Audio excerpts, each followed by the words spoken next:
Mesdames et messieurs, bonsoir. Bienvenue au Flash. Le Conseil des ministres hebdomadaire s'est tenu ce mercredi au Palais présidentiel sous la présidence du chef de l'État, le président Alassane Ouattara. Au nombre de décisions qui ont été adoptées, un projet de loi portant répression des actes terroristes et cette excellente nouvelle pour les producteurs de cajou, le prix d'achat aux producteurs de la noix de cajou qui passe de 225 francs à 275 francs le kilogramme. Les chrétiens catholiques ont entamé le carême ce mercredi par l'imposition des cendres. Pendant 40 jours, les chrétiens vont vivre dans la prière, l'aumône et la pénitence. Moment donc de purification et de conversion des cœurs. Le compte-rendu de nos reporters dans notre édition de 20h. Et puis le magistrat René François Afin-Kouassi a officiellement pris fonction à la tête de la Cour suprême en remplacement de Koné Mamadou. Cette prise de fonction s'est déroulée au cours d'une cérémonie de passation de charges entre Afin-Kouassi et son prédécesseur Mamadou Koné, et c'était au siège de l'institution judiciaire ce mercredi 18 février. En octobre 2014, une mission internationale de la préparation à la maladie à virus Ebola en Côte d'Ivoire a permis l'évaluation du niveau de préparation et l'identification des domaines d'évaluation. Cette mission a mis à jour un plan d'activité afin de vérifier l'état de sécurité sanitaire aux frontières. 90 jours après, elle a fait des recommandations au ministère de la Santé et de la lutte contre Ebola.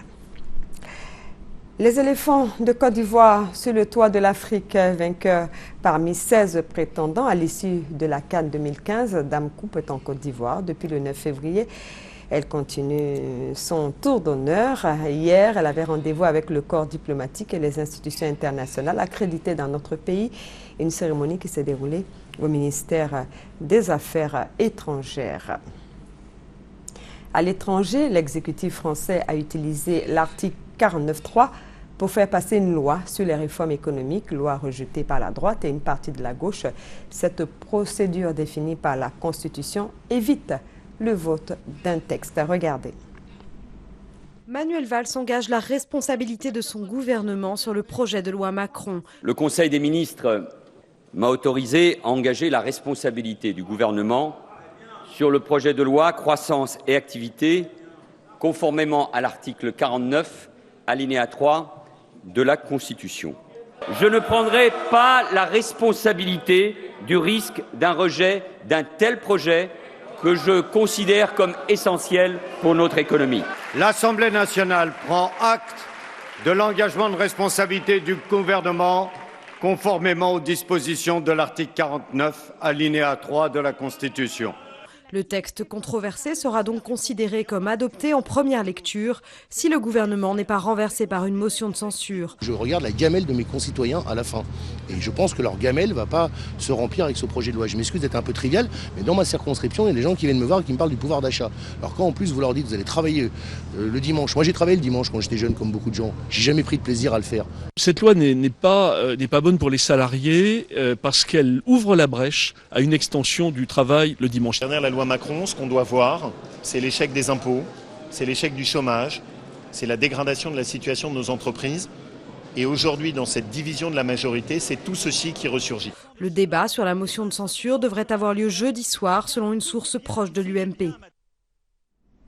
Voilà, et puis au deuxième jour du sommet de lutte contre le terrorisme à Washington, le secrétaire à la Sécurité nationale a annoncé que les méthodes de communication des organisations terroristes étaient sophistiquées. Il a également mis en garde contre les actes de violence sur le territoire américain. Sachez que la Côte d'Ivoire va adopter une loi portant répression des actes terroristes sur le territoire national. Le marché du pétrole enregistre depuis plus de 6 mois une forte baisse des prix. Les causes sont à chercher dans les fondamentaux de l'offre et de la demande. À côté, ce sont les consommateurs de produits pétroliers qui se frottent les mains. Donc, en Côte d'Ivoire, les affiches à la pompe ont régulièrement changé pour le bonheur des automobilistes. Le dossier EcoPlus vous sera proposé sur le sujet à 20h par Adama Koné. C'est la fin de ce flash. On se retrouve donc à 20h.